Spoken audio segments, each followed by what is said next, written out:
Hey, and thanks for taking the time to watch this week's Oldtown short. Sacred connections, divine encounters, and holy moments. I wonder, do you often experience the presence of God in your life? Or do you just go through the motions every day? Do you long for sacred connections, divine encounters, and holy moments? I know I do. But the truth is, life is filled with decisions and choices. We need to choose which road to travel, who to follow, and how to react in a multitude of situations. Now, most of us try to prioritize our lives and respond to responsibilities as we deem necessary. But how do we decide what's important in our lives and what warrants our attention? The truth is, sometimes we need to take a step back from our busy lives and think about just that. What is important?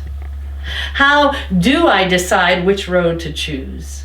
Or what is it that I'm supposed to be doing?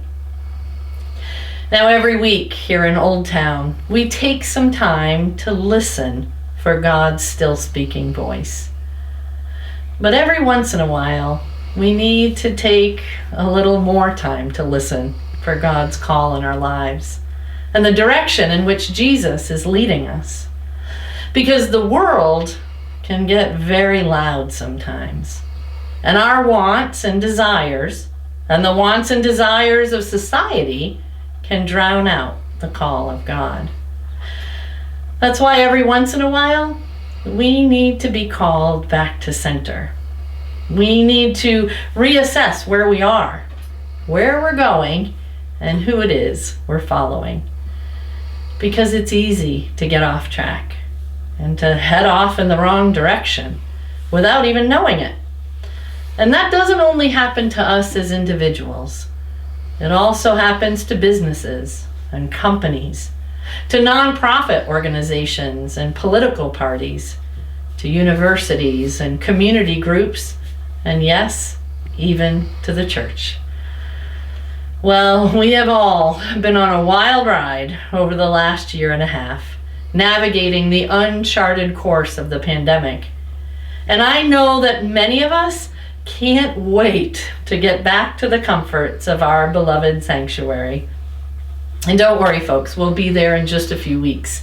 And what a day of celebration that will be. I've heard comments from many of you saying that you can't wait to be back in the sanctuary to sit, to take a deep breath, and to relax in the comfort of our church home, surrounded by the people we love. And don't get me wrong, I too look forward to that moment when, as a church family, we can't only celebrate together, but we can take time to renew ourselves and to rejuvenate our faith so that we can continue the journey. But the truth is, Jesus never calls us to be comfortable. He constantly pushes us and challenges us to be the best that we can be, as we encourage others to do the same. Jesus once said, "Foxes have holes, and birds of the air have nests, but the Son of Man has nowhere to lay his head." That's because Jesus didn't settle down and make a comfortable home for himself. He spent his life and his ministry traveling around, always moving forward, teaching and preaching and encouraging others. And he often invited people to follow him. But when he did, he usually heard excuses. To one, he said, "Follow me." But the man responded, "Lord, first let me go and bury my father." But Jesus said to him, "Let the dead bury their own dead.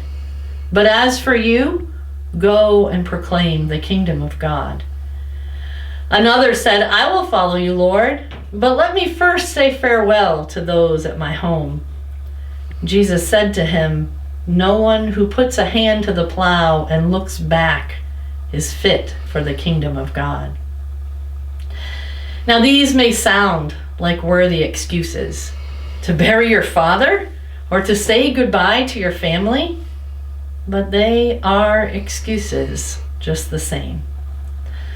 The truth is, we can always find a reason not to follow Jesus, not to come to church, not to love our neighbor, not to live lives of faith. Because as human beings, we usually like to take the easy route. We like the nice Jesus who tells us to lay down in green pastures and beside still waters to rest. The Jesus who doesn't pressure us, but who lets us be nice Christians when we want to be. But folks, sometimes Jesus calls us to do more and to face things that are not always easy. Friends, we need to start making some big decisions as a church family. We need to figure out who we are as a church, where we're going next, and what God is calling us to do as a congregation. Are we being called to worship, or to teach, or to do mission, or to witness? Are we being called to service, or to be good stewards of God's creation, or to community involvement?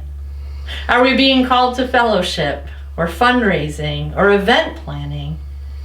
My friends, the list of possibilities can go on forever, but a small handful of people can't do them all. It'll take everyone following their passions and sharing their light. What I'd like to ask all of you to do over the next 4 or 5 weeks before heading back to our church building is to really listen for God's call in your life. Where is God calling you? And what do you feel passionate about doing when we get back? Because instead of simply maintaining what we've always done, we need to imagine a new way of balancing ourselves. Instead of waiting for someday when someone steps forward with a new idea, that day needs to be now. So that as people of Oldtown and as followers of Jesus, we might truly begin working to answer our call. Not someday, but today. Friends, I don't know what this new journey will look like, but I sense that there is something amazing coming, because life is different today than it was a year and a half ago. And we need to find new ways to reach out to families and individuals so that everyone can get involved in the work of the church and in the worship of God. And I'm not talking about busy work. I'm talking about sacred connections, divine encounters, and holy moments spent and experienced as together we follow in the footsteps of Jesus. Earlier, we heard Jesus reply to those who have made excuses. Do you remember?